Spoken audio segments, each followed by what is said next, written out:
Ben, il faut déjà savoir un truc par rapport au scope et à la disponibilité et à l'accessibilité d'une variable, c'est qu'elle n'est pas disponible n'importe où. Elle n'est disponible que dans le contexte dans lequel elle a été donc déclarée. Donc, pour déterminer le contexte, on doit se reporter aux marques d'ouverture et de fermeture les plus proches qui entourent la déclaration de la variable. Donc, ouverture ici, alors là, cette variable est déclarée ici, et la plus proche ouverture et la plus proche fermeture, c'est effectivement celle-ci. Donc, ça veut dire que ça, on l'enlève déjà, et en réalité, cette variable, son scope, c'est effectivement cette méthode, la méthode main. Si je l'appelle à l'extérieur, en tout cas dans une autre méthode, on va créer notre méthode private, statique, euh, message. J'ai oublié le type, on va dire que c'est bool, message. Et hop, hop, hop, hop, hop. Donc évidemment, ça doit. Bon, je vais même pas mettre de. On va dire void. Ça va prendre euh, un bool de tel type c'est boolean et on va dire qu'on appelle la variable bool if bool.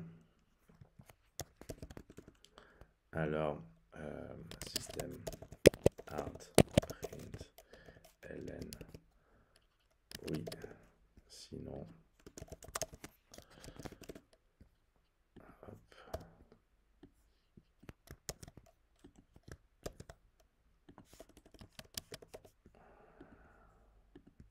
Alors toujours ce même petit truc, j'ai trop l'habitude de pouvoir alterner hop, entre ça, donc voilà. Donc là, on va voir si ça va fonctionner.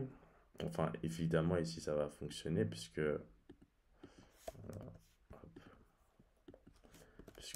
là, elle est connue ici. Donc, si j'utilise is ready to sell. Hop. Donc ça va fonctionner parfaitement puisque on l'appelle, on utilise cette variable, on la passe en argument à cette fonction message qui la réutilise, mais c'est pas cette fonction qui, d'une certaine manière, l'utilise sans qu'elle soit passée comme argument. Donc on va créer une autre, un autre, non, on va même créer, oui, on va créer un autre, hop, my, alors on va dire c'est un type string, my personal message. Hello, les amis. Hop. Et si j'utilise ça là, par contre, ça va créer une erreur. Créer une erreur puisque my personal message. Parce que là,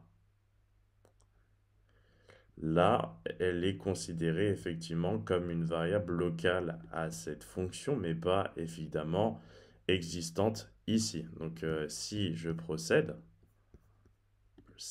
alors, non, d'abord je vais sauvegarder juste.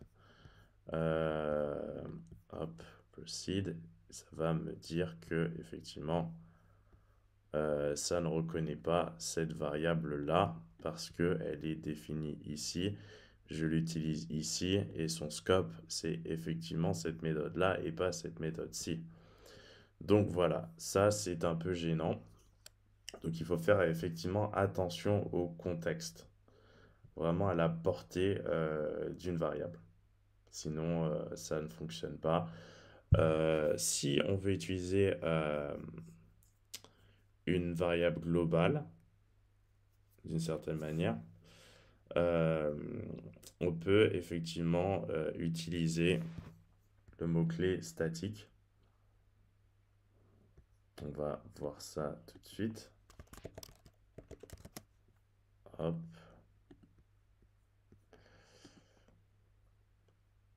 Hop, static string my personal message. Et effectivement, mais elle est globale, mais quand même, quoique, en réalité, non, il n'y aura pas de problème. Donc, je sauvegarde my personal message. Hop, hop.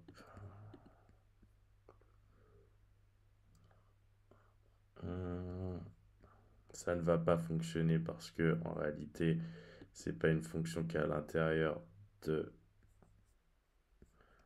ça. Donc, elle est globale à tout ce que contient cette méthode, mais pas à tout ça, d'une certaine façon, à cette méthode en plus. Donc, on pourrait peut-être la mettre ici, et là, elle serait globale à la classe. Donc, évidemment, on pourrait l'utiliser ici, il n'y aurait plus de problème. Hello les amis, oui. Mais global à cette méthode-là, ça ne servirait à rien d'essayer de l'utiliser ici sans l'avoir fait passer au préalablement comme un argument de la fonction.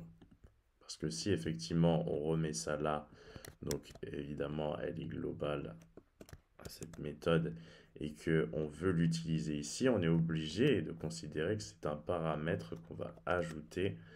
Donc il faut mieux que... Hop, qu'on va ajouter my personal message. Donc ça c'est fait. Ensuite, string my personal message. Hop.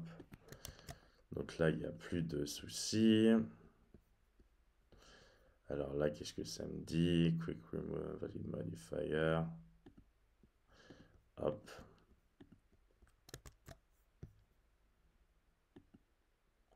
Hello les amis, oui. Donc voilà. On a pu donc l'utiliser tranquillement en tant qu'argument de cette méthode ou de cette fonction comme vous le souhaitez.